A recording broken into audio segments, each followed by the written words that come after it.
Hello everyone, this is Mommy Onyx. Nais kong ipakita sa inyo kung paano gumawa ng cocoon or nest ang mga caterpillar para magiging butterfly sila pagdating ng tamang panahon.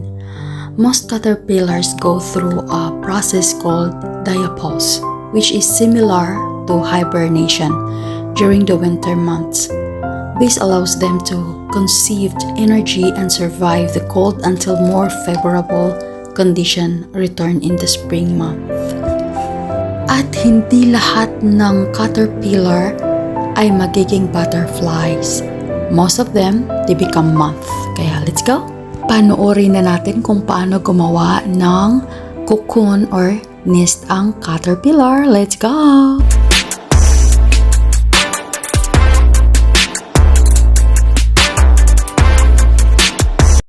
Ayan guys, hindi pala madali ang gumawa ng nest or cocoon ang mga caterpillar. Paikot-ikot siya, paikot-ikot at habang umiikot-ikot yung pagtahi niya ay nagbibuild ito ng kanyang cocoon or nest. Parang pag-ibig.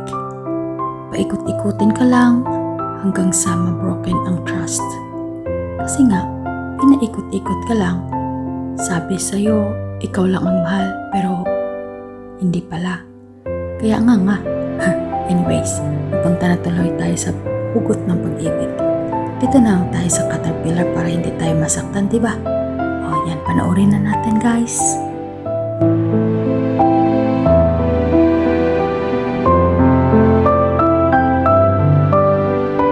Ayan, minsan nakikita nyo si caterpillar na nagpapahinga sa pagpaikot-ikot ng pag-build ng kanyang bahay.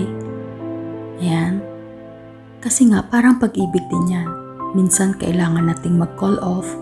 Kailangan nating ipahinga ang ating isipan kung naramdaman natin na parang toxic na. Kailangan nating balikan ang mga bagay na kung saan ang dapat at hindi dapat para maging matagumpay ang isang relasyon. Kailangan mag-build ng trust, loyalty, at honesty.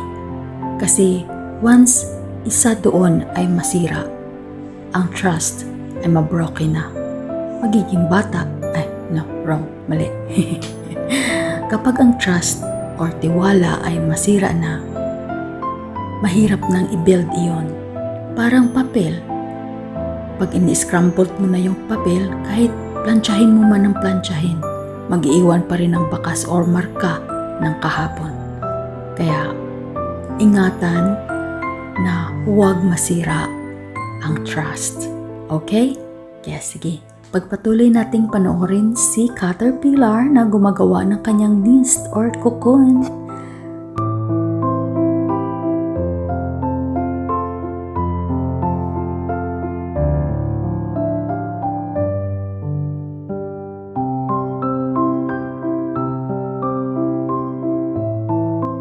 Ayan, nakarating na siya sa leaf. Ngayon, nagbibuild siya ng solid na thread para hindi masira yung kanyang cocoon, para magdidikit sa dahon at hindi siya mag-fly away gaya ng pag-ibig. Kapag ang pag-ibig walang pundasyon ng trust, loyalty at honesty at pag-ibig, lalong-lalo na kapag wala ang Diyos sa kalagitnaan ng inyong relasyon, ifa-fly away talaga kayo ng ligaw na hangin. Kaya kailangan mag-build ng pundasyon sa isang relasyon. At yun ang 4 na pundasyon sa isang relasyon. Love, trust, loyalty, at ang Diyos. Kaya para maging strong ang inyong relasyon, kailangan meron kayong 4 na pundasyon sa inyong buhay na para hindi kayo ma-astray or malipad ng ligaw na hangin. Kaya gayahin natin si Mr. Caterpillar. Nagbibuild siya ng pundasyon para sa kanyang cocoon at makapagpahinga siya ng kapayapaan.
you so much for your support, guys.